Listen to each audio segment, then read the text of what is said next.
Welcome back to Lionheart Radio. I'm your host, Rick Alexander, founder of Louisville Supplement Company based in San Diego, California.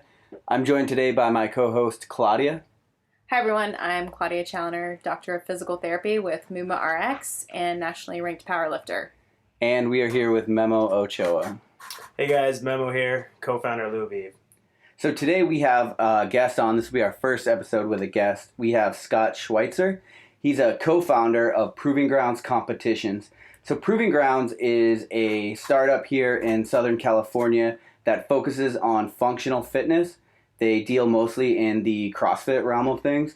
They started in 2013 with their very first competition, Reindeer Games, I believe it was. Yep. They started with, you said you had 118 athletes in your very first one. Yep. You had about 90 days of registration. I remember that day. I remember looking at you. We both talked about it. You kind of walked by us wide-eyed, trying to figure it all out. But this past December, they put on the 2015 Reindeer Games, which was a much different story.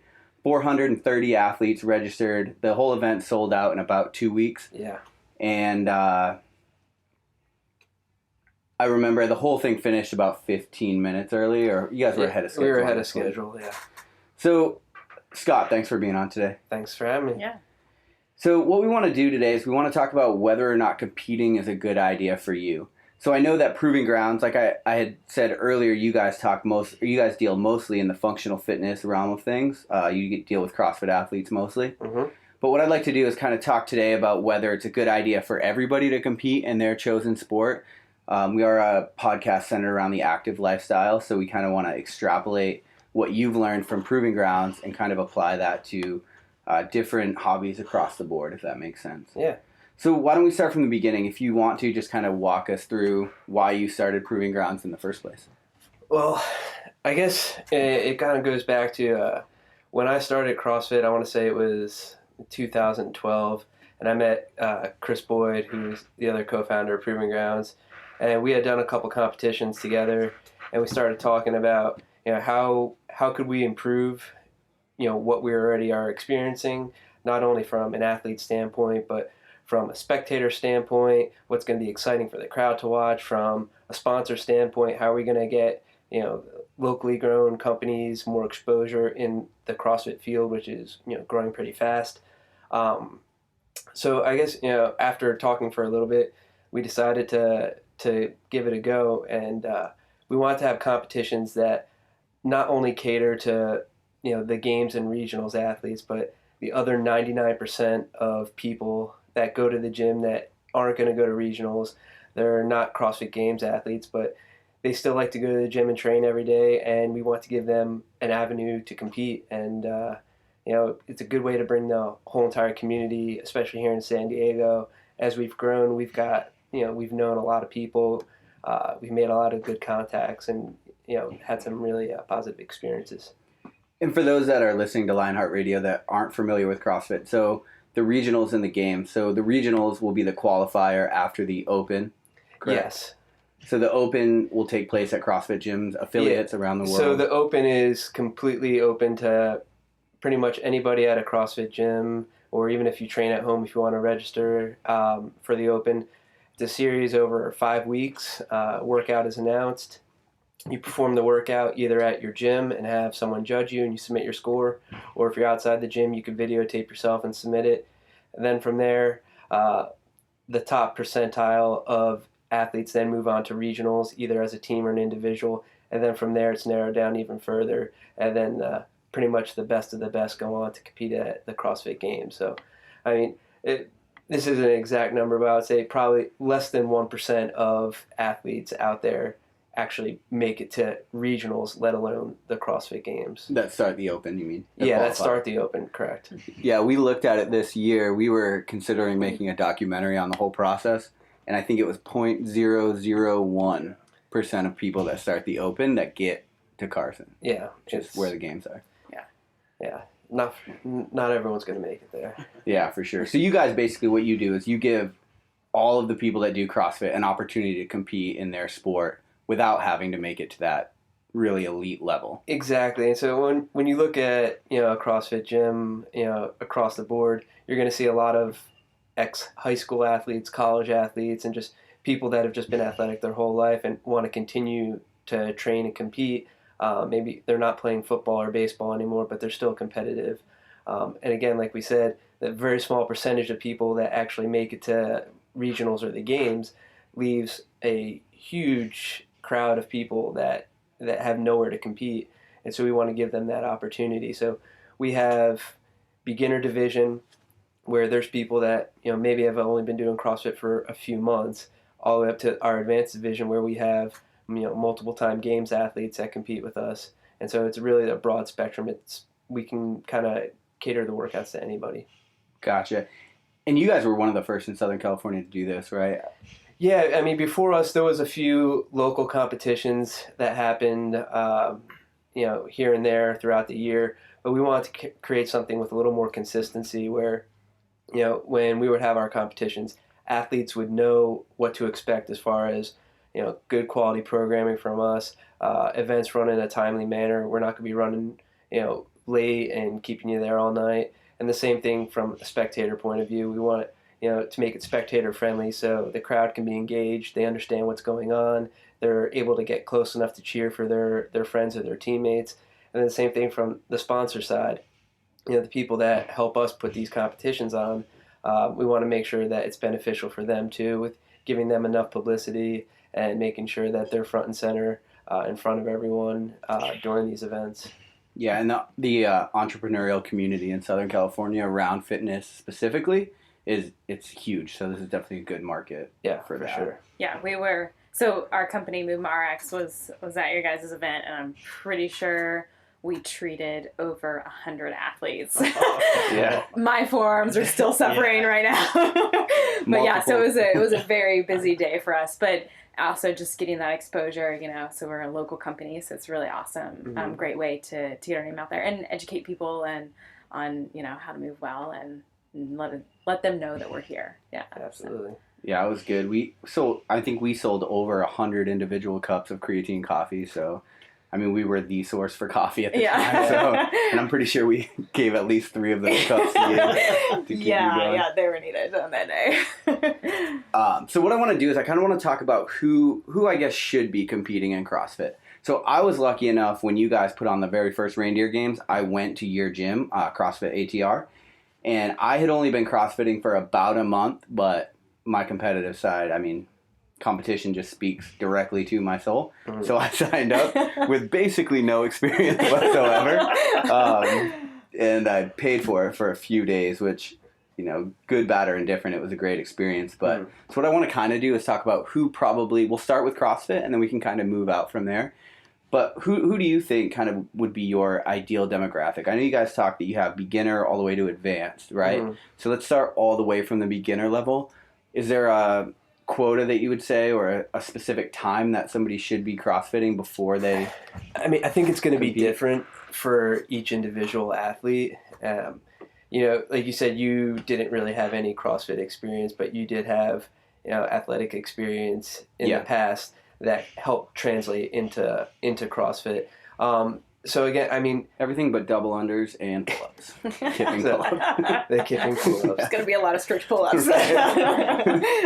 So, I mean, like I said, I don't really know if there's an exact answer, but we want everyone that's out there, first and foremost, to move safely. If you're not to the point yet where you can move safely during a workout, probably you shouldn't be competing.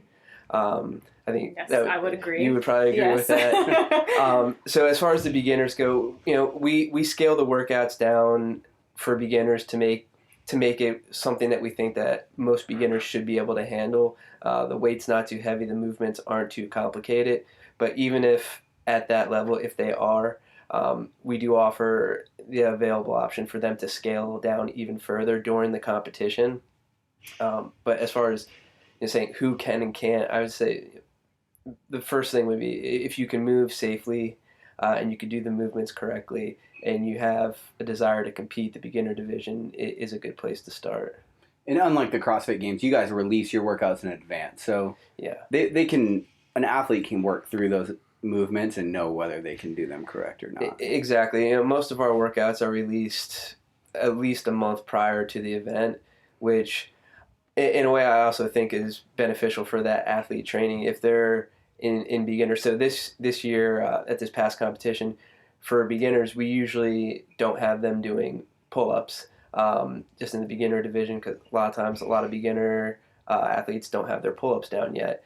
So this year at the end of one of the workouts, we made it so once they get to a certain point of the workout, from there on forward, it's just an AMRAP, which means as many reps as possible in the remaining time of pull-ups. And so we saw a lot of beginner girls get their first pull-ups, and it also gives them something while they're in training to kind of practice and strive for it. If they're a month out and they say, okay, I know I have a month to work on my pull-ups because I'm going to be given the opportunity in front of all my friends and family to try and get my first pull-up, it kind of gives them a little bit of a priority in the gym for extra work to work on those skills. So. Yeah, I think that's an important point for sure. Yeah. So I know, Claudia, we were talking pre-show, and you have some probably thoughts on who should or shouldn't be competing. And I know specifically you were working on these people all day this past weekend at their last competition. Yeah.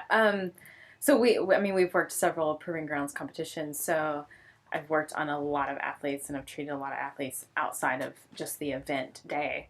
But speaking of the event day this past weekend, I treated several athletes that had come to me, and I took a bunch of Advil or ibuprofen to get through today because my shoulder's been hurting me all week or this or that. And nothing banging against CrossFit or whatever, but as an athlete, I think you have to be aware of your body and realize your overall goal and okay, is this competition worth it for me?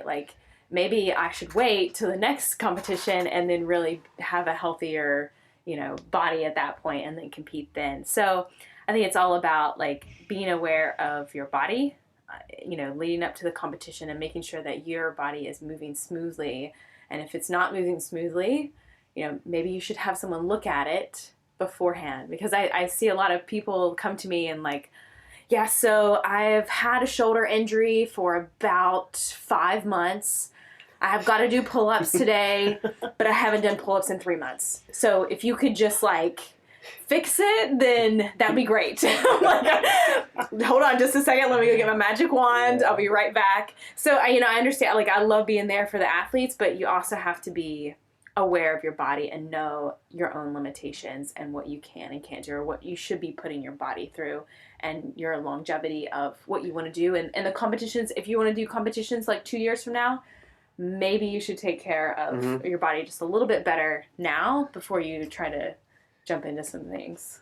Yeah, I could say, a big thing, especially what I notice amongst the CrossFit communities, no one ever really wants to admit when they're injured. Yeah. And they want to keep fighting through it. It's I hooked up a Mark Pro and I took a bunch of fish oil and good to go. And it doesn't always work like that. Yeah. If, like you said, if you want to be competing 2 years from now, you have to take care of yourself. And of course, if we know, we had an instance where we had an email and someone said, well, I want to switch divisions because I'm injured and I can't really do anything at that weight overhead because my shoulder locks up. And I just wrote them back and said, hey, maybe you shouldn't be competing in this competition. It's probably not the best idea. Why don't you just take this one off? Exactly. We're not going to pay $1 million if you win, so you need your shoulder for the rest of your life. Exactly, and that I think that ties into why people are doing this. You see, even college athletes or professional athletes, that's kind of a college athlete, that's what paying their schooling a lot of times. And so they might be amping up on ibuprofen and stuff like that to get them through the game so they can, get their college degree or, put food on the table if they're a professional athlete. But, sometimes they kind of have to make those choices in order to do that because that's their livelihood. But then you got to look at the, average Joe that's just going out for a 5K race or, a CrossFit competition, and you got to kind of look at their goals and their longevity. Yeah. From an athlete perspective, it is hard to find that line of, I want to push through this pain, right? Because you're going to have to push through pain if you're going to be good at at any kind of fitness competition, 100%. Right? But it's knowing whether that pain that you're pushing through is smart or not, I guess. Is that a good way to describe it, you think? Yeah, totally. I guess you have to look at what are you gaining from pushing through that pain. Yeah. If you're Matt Frazier or Ben Smith, and it's the last workout of the CrossFit Games, and the $200,000 is on the line, and the title, the fittest man on earth is on the line, and your shoulder's nagging you, you're probably going to push through that pain. But like you were saying, if you're doing a local competition for fun, and you're kind of worried about your shoulder, maybe take this one off. Yeah. Work on getting that shoulder healthy so you can compete again at some point. Yeah. And not to downplay like the local competition, because like you were saying, like that's why the competition's there, to give everyone an opportunity to be able to compete. Absolutely. And so I'm not trying to downplay like, oh, it's just a local competition, you should just, but you've got to be aware of your body too. Yeah, so. Our competitions, they do get competitive, but totally. at the same time, like you said, it's people aren't going to make a living off of doing our competitions. Exactly. And I would rather that person be healthy so they can come back and do more competitions than totally. do one competition, rip their shoulder out, and say, screw you guys, I'm never doing this again. Thinking about the risk to reward ratio is probably a really good way totally. to go about it. For sure. I mean, other than the beginners, though, there's also because you guys have the advanced, I think that serves as a good stepping stone for people that definitely want to get to that regional level. Because I know that's kind of the level that I hung out in for the last year or so, and I can use your kind of a competition in order to like get prepped for game day. Yeah. At that point. And then even still, you got to think about the risk to reward, because obviously if I go too hard in a proving grounds comp and I can't do the open, that's a problem in itself, right? Yeah. And that's, our the competition that we have in December each year, the beginning of December, has kind of been used as that, I feel like, by a lot of, especially local athletes. Whereas I think last year's reindeer game, the final heat of individual guys was 40 guys competing at once, so 20 teams of 2. I think out of the 40 guys, it was like maybe 5 that haven't been to regionals or games. And so the field was pretty stacked right there, and all those guys are high-level athletes competing against each other. I think in a way they use it to kind of size up the competition and see where they stand going into the open prep season, which basically starts in January. Mm-hmm. Yeah, absolutely. I think from a sponsor point of view, too, that's kind of like the reindeer games, the last one in December that you're talking about. Mm-hmm. That's the one where I kind of look at who we want to like think about putting sponsorship money toward in the upcoming year. So it definitely caters to both levels, I think. Yeah. So when we're thinking about other sports outside of CrossFit, I think competing can be a really good way to get into something, even if you are sedentary right now, right? What I mean by that is if you're somebody that doesn't work out, you're not active, you get consumed by the 9 to 5 or whatever that is, signing up for a 5K or a marathon even in the future can be like a really good motivator. I know I've used it personally to motivate myself to kind of get to another level. But I think you can use that for if you're somebody that's completely sedentary, right? Knowing that you have that coming up is like is motivation for you to get off the couch and put in the work to get there. Yeah. Yeah, it's all about setting goals for yourself. Yeah. So whatever it might be, whether it's a race or, motivation, paddleboard competition, whatever it is, just something that you're interested in, and it's going to motivate you to get out there. The motivation and it's a great way to test yourself. Mm-hmm. Yeah, it's a competition with other individuals, but when I've competed, I use it to gauge where I'm at in my fitness. Like, oh, okay, you usually compete with the same people, so you can gauge, okay, have I improved? Have I gotten worse in my fitness? And then going back, okay, I did pretty good. I'm gonna keep going, or I need to work on certain things. Yeah. Live competition it's like a reality check. Yeah. You go into it, like you said, you're in the gym or on the field training with your team or your friends, and then you go to compete versus people that you don't normally train with. At the end, you see where you rank up, and sometimes your best isn't good enough to win that day. You may have given it your best, but the other guy's best was better. And I think it helps you kind of grow a lot as a person, not just as an athlete, to how are you going to react to that situation when things don't go as planned? And that can carry over into any sport. If you're competing in baseball or football or skiing or snowboarding or anything, and things don't go as planned, how are you going to react from that? So yeah, competition has always been a driver for me. I think that's why I loved CrossFit from the beginning, is I felt like I was playing a sport again. Totally. So after college, when I'm not playing a sport anymore, it's like it's not always easy to like get in the gym and put in the work. But for me, if I have that thing coming up that I have to train for, it's like I'm right back in it, right? I'm putting in the work. I'm doing all the things necessary to get prepped for that competition. All right, and we're back. So we were talking a little bit on the break about whether or not everybody should be competing. So I'm just going to come out of a shotgun here. Scott, do you think that everybody doing CrossFit should compete in a local competition? Not everybody, but if you're, like I said before, if you're able to do the movements safely and in the correct form, and if competing is what you want to do, I think it is a good idea. It will show you the areas of your fitness that you need to work on that you might necessarily, you might spend no time working on them unless it's coming up in a competition, and it's going to force you to work on some of your weaknesses. So I think it's good. So I guess a better question would have been, do you think that's something that everybody should work toward? Yeah, I think that's much better. Yeah, I think everyone should work towards competing at least once. They should try it. Like Claudia was saying before, if there's a brand new person in the gym that has some previous injuries that they need to work through first before they can move safely, maybe it's not a good idea for you to compete even this year, but it gives you a goal to work towards as well. Yeah. So Claudia, do you deal with a lot of people that are competing in sports that are not CrossFit?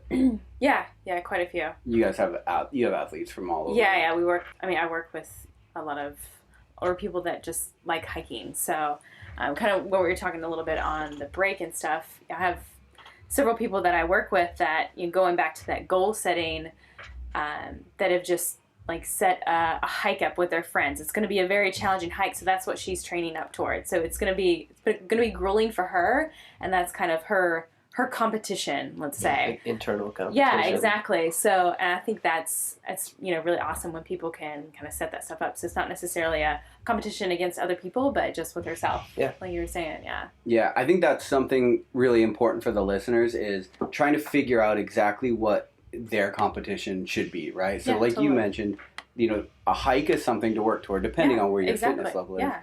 I know for me, when work really picked up and I just didn't have the time to put into CrossFit what I felt like I needed to be at an elite level, for a while I really just fell off, and I was just working all day every day.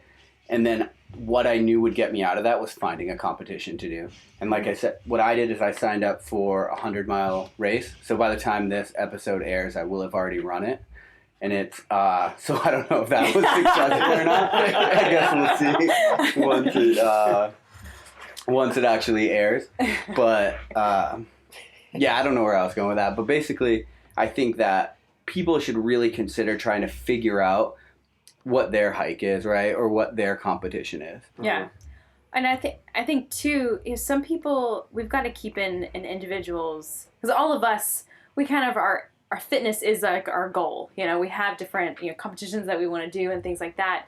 But I have a lot of people that I work with that just go to the gym and they just want to work out. They just want to work out for that hour or 2 hours, whatever it is that they're going in there for, and just do it to get away.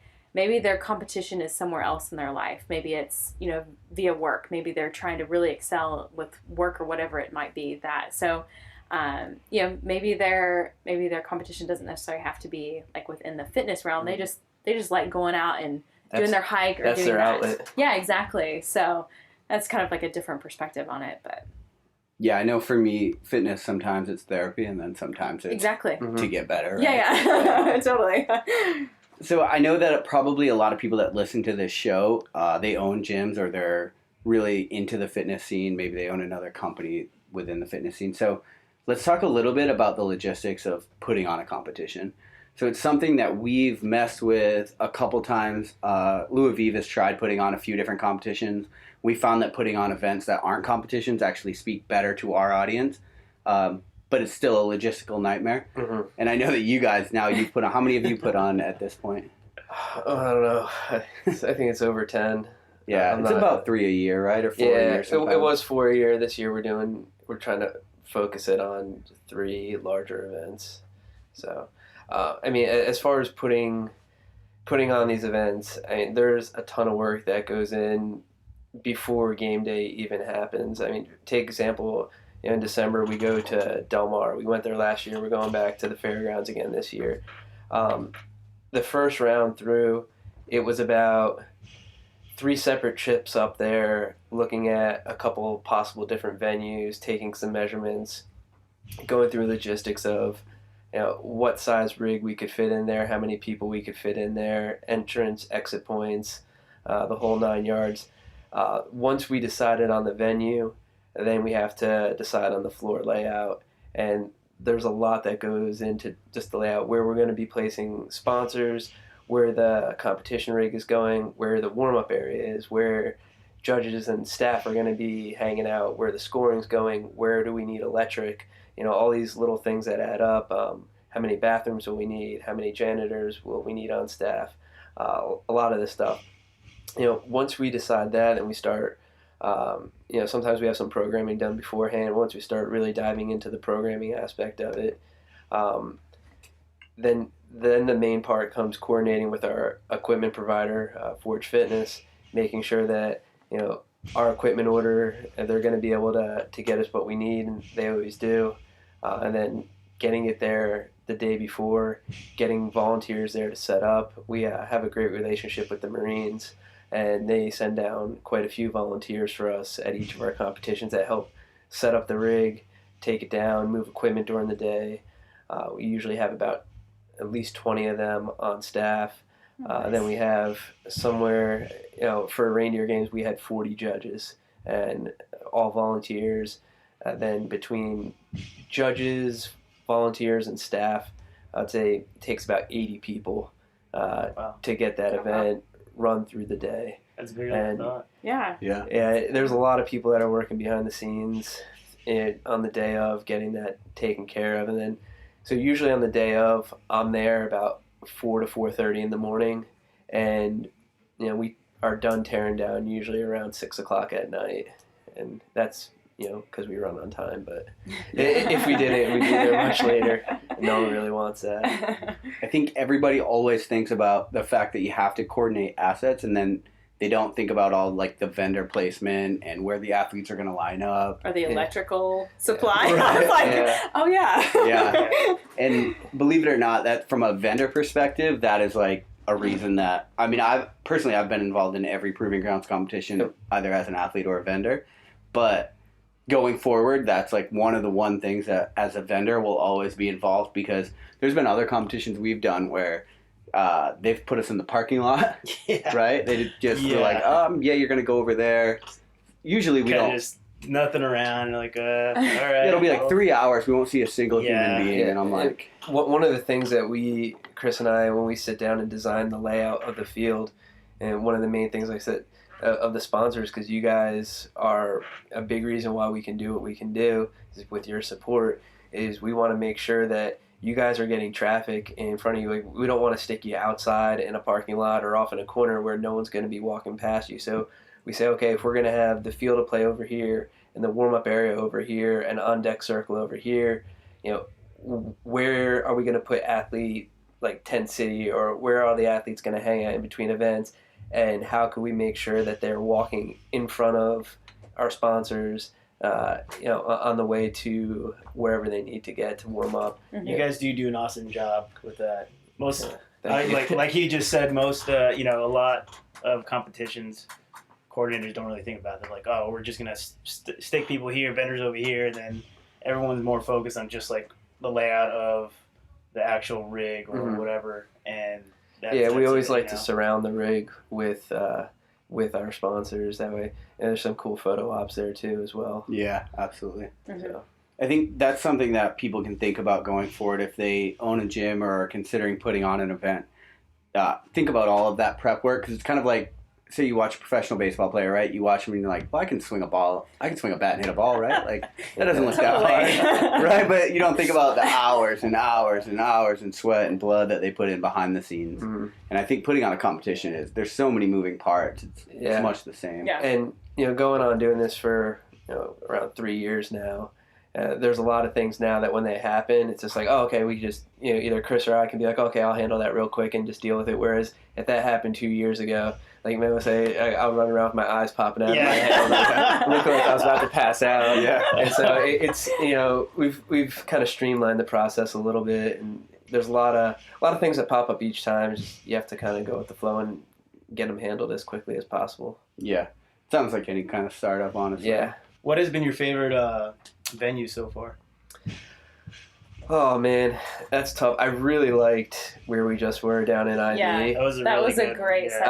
setup. I really like that a lot. I think as far as scenery wise, and just the actual venue down there in IB this past weekend was my favorite. I do like Del Mar just for just the sheer space, Mhm. and it allows us to have a lot more options as far as programming goes. Right. But down in IB was pretty cool. Yeah. And we heard that a lot throughout the day. Everyone's like, "Oh Yeah, man, everyone really loved this the is setup so and stuff, awesome." yeah. Okay, good. You know, the run on the pier that was very cool. I mean, Yeah, and what's that? the city of IB was really cool in working with us, and they Yeah. were very helpful, and pretty much they asked us what we wanted to do, and we came to them and we told them. They're like, okay, well, that sounds good, and just rolled with it from there. So Yeah, I mean the mayor when Yeah. he did his speech, that was pretty cool. He's like, before yeah, when he asked how much time he had, I heard you guys told him, it's going to be about 10 minutes, and then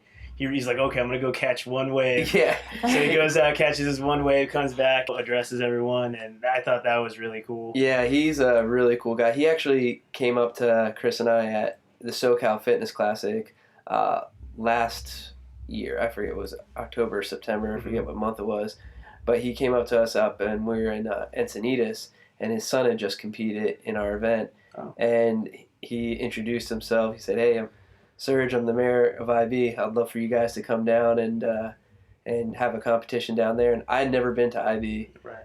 until he invited us down, and we went down and met with him. We saw the pier front down there, and I mean, it was really cool. It's a really nice area, and he was super helpful.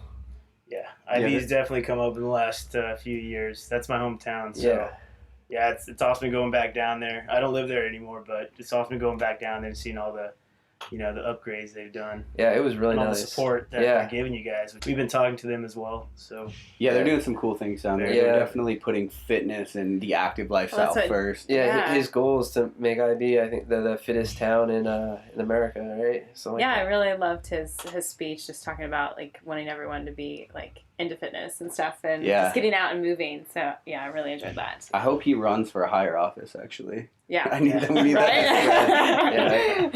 right? That's a public endorsement. So let's talk future. So 5 years from now, where do you see Proving Grounds competitions? Do you think you guys have kind of maxed out your upward mobility, or do you guys have kind of a bigger plan? No, I think we still have a lot of room. So for the next two competitions that we have this year, we're aiming for around 600 athletes for a one-day competition. Going forward in the future, we would like to have a competition, say the size of Wadapalooza or Granite Games here down in San Diego, and I think that we're getting pretty close to being able to do something like that. Again, it takes a lot of work to put something that size on. Yeah, absolutely. So we don't want to jump in and just do it and have it not be a great event, but I think we're getting pretty close to being able to do that. Yeah, you can definitely tell you're moving that way. You're attracting bigger sponsors. Yeah, I know, that's great. Yeah, like we talked about the last one, it was 430 plus athletes competing. Yeah. So you're definitely moving in the right direction, I think, for that. Yeah. All right, so is there anything else you want to plug before we get going? Well, we got two more events coming up. The SoCal Fitness Classic, which is going to be in San Diego at the Francis Parker School. That's August 20th. It will be teams of three, either 3 guys or 3 girls. And then we have the Reindeer Games coming up in Del Mar again, and that will be on December 10th. And so SoCal Fitness Classic registration is going to open pretty soon. Reindeer Games, look for registration probably around September. And this episode will air in July, so hopefully it's not sold out by the time the first one. So we'll hope so. And then we'll link Proving Grounds competitions and both of their next events in the show notes of this episode, which you can check out at lionheartradio.net. Yeah. Awesome. Thanks for joining. Thanks. Thanks, Scott. Chip the rip.